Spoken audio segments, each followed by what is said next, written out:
Hello, everybody, and welcome to what I think is the first game in Callus Invitational 5. First play-ins game, anyway. I'm very excited to be back on the narration team. I have been doing these now for a couple of years with Callus, so it's nice to be invited back in the hot seat once again. My narration skills need to be exercised a little bit. A long time since I've done one of these. And I'm excited to get right back into it. So I'm not going to go on about myself, but as you may know, Kurtz and Bushtush are two very well established players. Kurtz, the Chilean kind of spikes offense guy, very well known on ladder, incredibly talented player. I think he was the favorite to win this, according to Callus, the favorite to win this play-in bracket. I'm actually not sure what play-in bracket it is.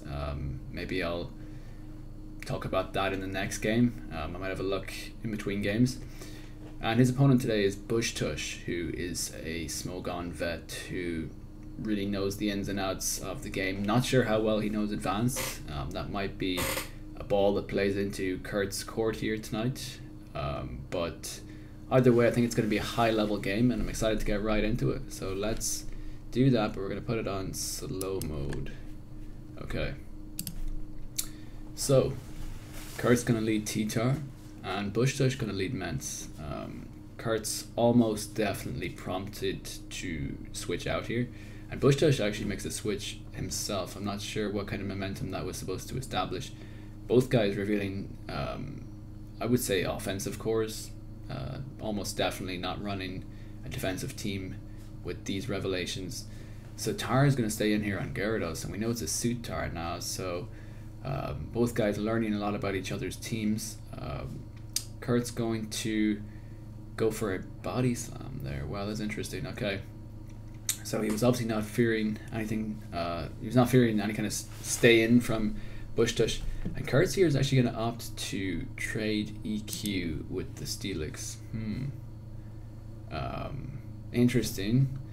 Not going to do a whole lot to Steelix, and he's almost definitely going to replenish quite a lot of that health. Whereas Lax is probably not a rest set, I would say, given the current lineup from Kurtz. And he does take a huge chunk from that. Both guys taking 29 on that turn. This is significantly a favorable turn for Bushtush. Kurtz almost definitely running Magneton with that team. Actually, in fact, I would say definitely. It's almost impossible to make that team work with that Magneton at the moment. So Kurt's going to go Gyarados on the Steelix, probably just to get the momentum here. Yeah, just to whiff the EQ and then make that double switch. And he's got a hilarious name for his Rhydon, These Nuts. Yeah, I like those nicknames. Lax Incense. Alright, so he's going to EQ here into the Mence from Bushtush. We're going to see if it has leftovers or not. Bushtush could be running that UD team. No, it's got leftovers. I think the UD team was CB Mence. I could be wrong on that. So Rhydon's going to stay in here, not featuring HP Grass at all. Kurt's confident it doesn't have HP Grass, and he ends up Rock Sliding into Steelix, which is a turn in the favor of Bushtush momentum-wise. Bushtush now going to EQ into the Gyarados. Yeah, he's made that play a couple of times now. And yeah, Kurt's going to go back into Rhydon here. Okay, so Kurtz is going to get the momentum for this turn.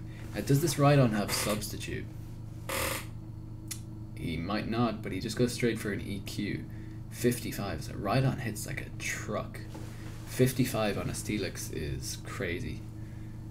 So if this Steelix doesn't have Protect, it's going to have to switch out, so it does have Protect. How much does Steelix do actually with its own EQ? I'm just going to go back for a sec. It did 34, that's nothing, oh my god. So that's obviously max HP, max attack Rhydon, which is kind of how you're supposed to run it anyway. Typically it makes more sense to just make Rhydon a bulky attacker because its speed is already so bad. So Bushtush is actually going to stay in here and just let the Steelix go. I don't know if I'm fond of that play. He's now going to go Magneton for the revenge. Almost definitely a HP Grass set then. And Kurtz actually notices that. He knows well that if he's bringing in HP Grass Magneton, it's going to be walled pretty hard by Kurt's own Magneton. And he's going to go for a T-Wave here. He actually outsped, so I wonder was Hidden Power Fire a better play there? Oh, he doesn't have Hidden Power Fire, he's got T-Bolt. Okay, that makes sense. Trapping the HP Grass Mag with your HP Grass Mag. So we're going to see Kurtz bringing Rhydon here. So yeah, that's definitely a couple of turns that have significantly favored Kurtz. He takes out the Steelix, and then he pretty much... well, he very heavily incapacitates the Magneton anyway. We still don't know what men's set this is. I'm interested as to what the set is. It switches right back out to T-Tar again. So this is the second time now we've seen Bush Tush make that play. So T-Tar coming in here on Rhydon, probably a special set on that team for Bush Tush. So T-Tar going to go for Ice Beam here. Yeah, that would probably kill Rhydon, honestly, because of Rhydon's incredibly low special defense. I know HP Grass from most special attackers does like 130% to Rhydon because its special defense is so non-existent. So T-Tar reveals Brick Break. It's probably Suit Crunch, Brick Break, Ice Beam. So now we know the full T-Tar set. Gyro is going to come in on the T-Tar knowing that it hard walls, and Kurtz is going to go for a DD. So if Bush Tush is using the team that I think he's using, this should be a bulky Adamant Gyarados, so he might actually win the Gyarados 1v1 war. Kurt's going to go for a T-Wave now, and Lack's not the best target to T-Wave, but that is still a turn that's heavily favouring Kurtz. I see, does this Lax have any kind of... He's going to need to predict. Bush Tush going to need to predict. Yeah, and he does. He goes for EQ.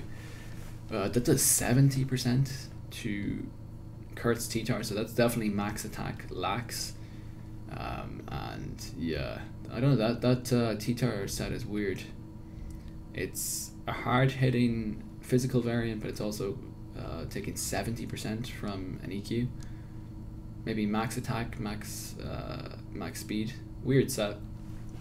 Either way, Rhydon's going to come in, and Kurtz does finally get a flinch through the power. Didn't get the flinch the first time, now he gets the flinch, and does just EQ to finish it up. Bush Tush didn't have the guts there to switch in a flying type. Probably not a good play.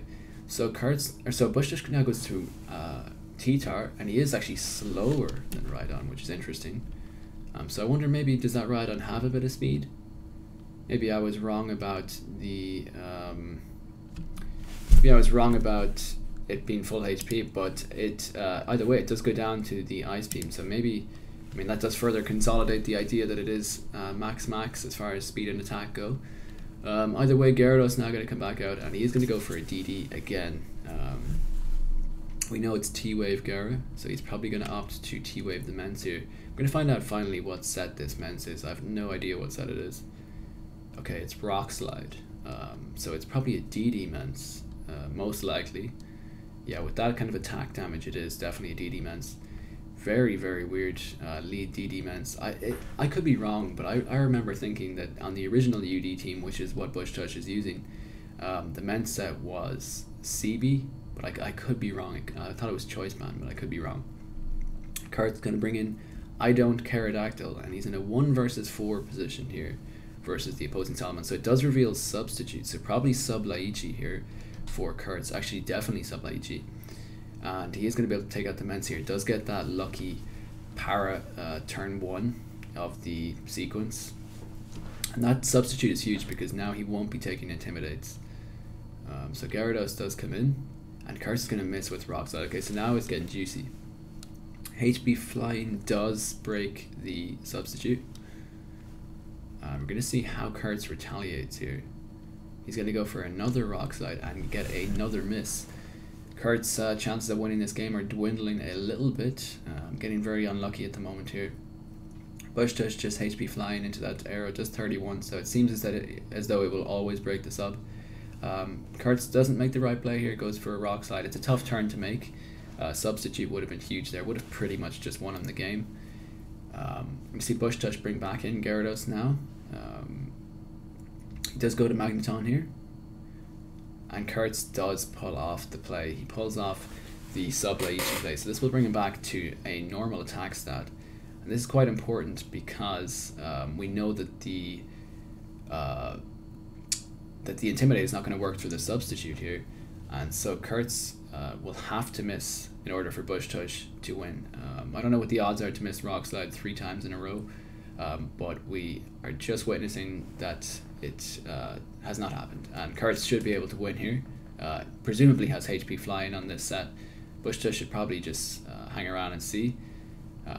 No, he's got Rock Slide. Okay, so don't know what that last was. I'm sure HP flying would have killed from there, but presuming he doesn't have it. Either way, what a comeback from Kurtz. Goes down to a 1 versus 4, but he has the exact right tech. Aerodactyl with Substitute here gives him all the utility he needs to pull off a diverse finish with a strong finisher.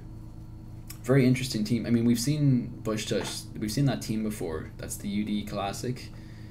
Very well-known, famous team in the advanced community. But Kurt's team looks like, I mean, we've seen that kind of team before, but it's usually with Heracross last, Sub-Salic Heracross. So to see Sub-Laichi Aero is a refreshing new take on that team. And it has a, as you can see by the result, it really paid off. Really, really interesting stuff from Kurtz. Yeah, a nice showing from him. I'm very impressed by the team. I don't know how tried and true that team is. He may even have used this game as a bit of a testing ground for it, because I haven't seen it around before. Fantastic performance from him. I'm looking forward to game 2, and I'll see you all then.